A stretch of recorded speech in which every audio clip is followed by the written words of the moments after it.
తనను ఆశ్రయించిన భక్తులను వాత్సల్యంతో ఆదరించి రక్షించేవాడు శ్రీ మహావిష్ణువే. దేవతలందరిలో వ్యాపించి ఉన్న విష్ణుమూర్తి అవసరమైనప్పుడు ఆయా దేవతలకు కూడా వారికి ఎదురయ్యే సమస్యల నుంచి కాపాడుతుంటాడు. సృష్టికి గురువు విష్ణువే. అందుకే ఈ చరాచర జగత్తు అంతా విష్ణుమయమై గోచరిస్తూ ఉంటుంది.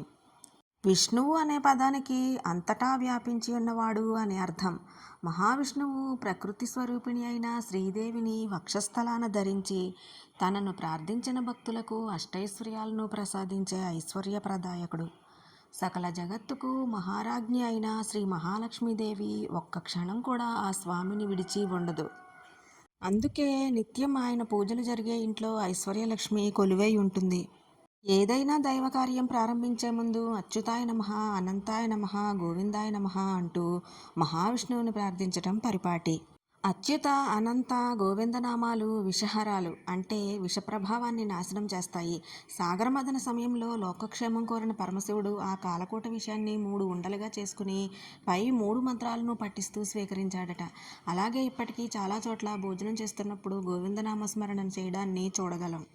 ఇక దీర్ఘవ్యాధులతో సతమతమవుతున్న వారు విష్ణు సహస్రనామ పారాయణం చేస్తే త్వరిత ఫలితం ఉంటుందని చరక సంహిత అనే ఆయుర్వేద గ్రంథం పేర్కొంటుంది.